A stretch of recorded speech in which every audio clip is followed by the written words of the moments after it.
لوگ مجھ سے پوچھتے ہیں فون کر کے کہ اسد الدین اویسی یہ کیسا ہو رہا ہے، یہ کیا ہو رہا ہے؟ لوگ تکلیف محسوس کرتے ہیں اور لوگ پوچھتے ہیں کہ کہاں ہے صلاح الدین ایوبی، کہاں ہے وہ صلاح الدین ایوبی؟ ارے تم اپنی اولاد کی کیا تربیت کر رہے ہو؟ کہاں سے صلاح الدین پیدا ہوگا جب باپ اپنی اولاد کے سامنے اپنی ماں کی بے عزتی کرے گا؟ کہاں سے صلاح الدین آئے گا جب تم بیٹے کے سامنے، اولاد کے سامنے اپنی بیوی سے غلط برتاؤ کرتے ہو؟ کہاں سے صلاح الدین آئے گا جب نوجوان گناہ کرتے ہیں، زنا کرتے ہیں؟ کہاں سے صلاح الدین آئے گا جب تم زنا کرتے ہو؟ کہاں سے صلاح الدین آئے گا جب تم اپنے ہاتھ سے اپنے بھائی کا قتل کرتے ہو؟ کہاں سے صلاح الدین پیدا ہوگا جب ہماری بیٹیاں گناہ کرتی ہیں؟ صلاح الدین کیسے پیدا ہوگا جب تم نیک بنو گے، جب تم گناہوں سے دور رہو گے، تم رسول اللہ صلی اللہ علیہ وسلم سے بے پناہ محبت کرو گے تمام چیز اور دنیا سے بڑھ کر۔ صلاح الدین ایوبی زندگی میں جب تک بیت المقدس مسجد اقصی پر کامیابی حاصل نہیں کیا، اس کی پیشانی پر بل رہتا تھا۔ بعض جگہ میں نے پڑھا کہ صلاح الدین ایوبی جب تک فلسطین پر کامیابی حاصل نہیں کیا وہ مسکراتا نہیں تھا۔ لوگ اس سے بولتے تھے صلاح الدین تم مسکراتے کیوں نہیں ہو، تمہاری پیشانی پر بل کیوں نہیں آتا؟ تو صلاح الدین کہتا تھا کہ قبلہ اول ہمارا رہا ہے۔ 17 سال رسول اللہ صلی اللہ علیہ وسلم نے قبلہ بنایا، وہ جگہ جہاں پر آقا دو عالم صلی اللہ علیہ وسلم زمین سے آسمانوں پر اللہ کا جا کر دیدار کرے، اس جگہ پر جب تک ہم کامیابی حاصل نہیں کر دے صلاح الدین کیسے مسکرائے گا؟ صلاح الدین کے پیشانی سے بل کیسے جائے گا جب قبلہ اول میرے ساتھ نہیں؟ میرے عزیز دوستوں، بزرگوں، نوجوانوں، تم آج باران سے حیدرآباد میں بیٹھے ہو، تمہارے گھروں پر بم نہیں گر رہے ہیں، تمہارے بھائیوں کا قتل نہیں ہو رہا ہے، تم بے گھر نہیں ہوئے ہو الحمدللہ، مگر غزہ کے غریب لوگ 21 لاکھ کی آبادی میں 10 لاکھ بے گھر ہو چکے ہیں، اور یہ ظالم اسرائیلی حکومت چاہتی ہے کہ ان تمام غزہ کے لوگوں کو خالی کرا دیا جائے اور اس کو سیکیورٹی زون بنا کر ان کو سینائی کے صحرا میں لے جا کر چھوڑ دیا جائے۔ کوئی دنیا خاموش ہے، سناٹا ہے۔ ارے جس نے مارے ان کو دیکھو، مگر ان غزہ کے غریبوں نے تمہارا کیا بگاڑا تھا؟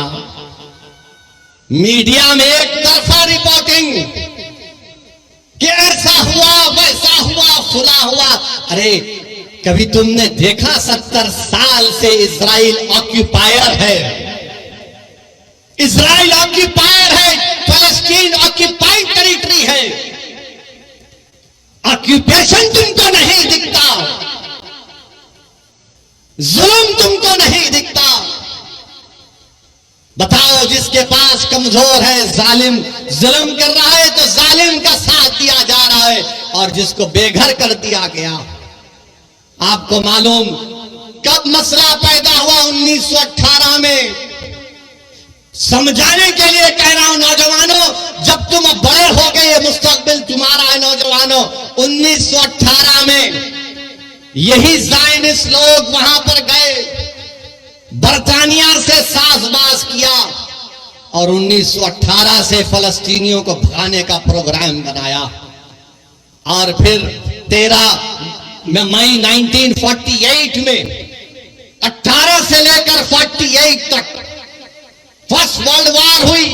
اس کے بعد سے طریقے سے، سازشوں سے فلسطینیوں کو مارا گیا، بھگایا گیا، اور اس کے بعد کیا ہوا؟ 20-25 سال کے عرصے میں، جس کو فلسطین کی تاریخ میں نخبہ کہتے ہیں، کتنے لوگ بے گھر ہو گئے؟ 1.5 کروڑ فلسطینیوں کو بھگا دیا گیا۔ اور پھر 67 کی جنگ ہوئی تو ہم نے مسجد اقصی کو کھو دیا، اس مبارک جگہ کو کھو دیا صلی اللہ علیہ وسلم تمام رسولوں اور نبیوں کی نماز امامت کی تھی، اور اس وقت سے وہ فلسطینی لڑ رہے ہیں۔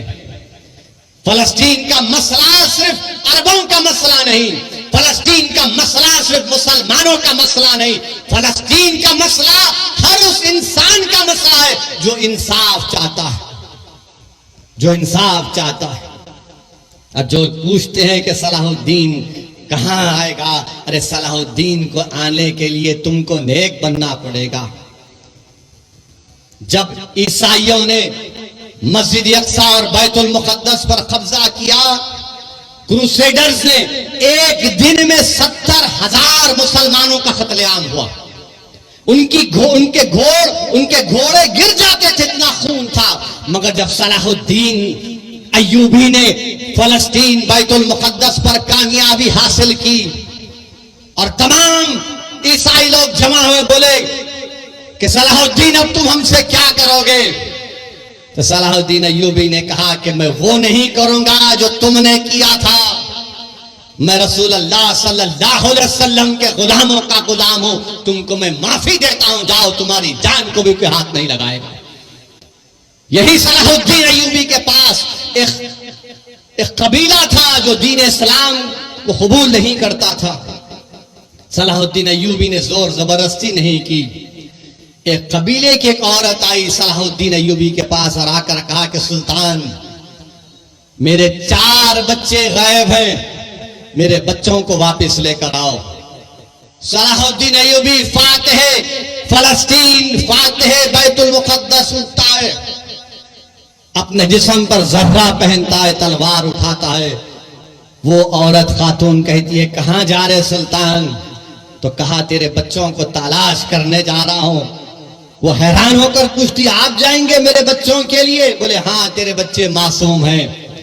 فجر کو نکلتا صلاح الدین ایوبی، ظہر ہو جاتی، ظہر سے عصر کے قریب جب صلاح الدین ایوبی ان بچوں کو دیکھتا ہے، بچے ڈرے ہوئے ہیں، سہمے ہوئے ہیں، ان کو گود میں اٹھا کر اپنی ماں کے پاس جب لے کر آتا ہے تو بچے اس میں سے جو بڑا عمر کا بچہ تھا 13-14 سال کا، وہ فرط مسرت میں اپنی ماں کی طرف دوڑتا ہے کہ اماں اماں۔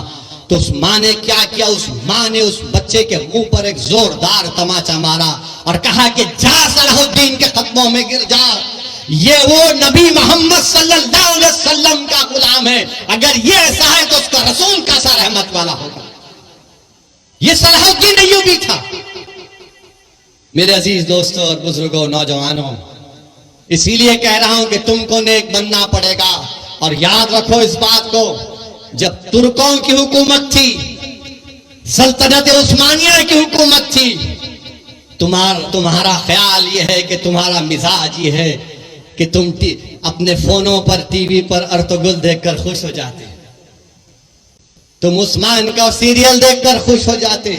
مگر کیا تم کو معلوم کہ جب تک 400 سال ترکوں کی حکومت تھی، مسجد اقصی ہمارے پاس تھی، مگر جب ترکوں سے اقتدار اتحاد جب کمزور ہوا، قبیلوں کی بنیاد پر،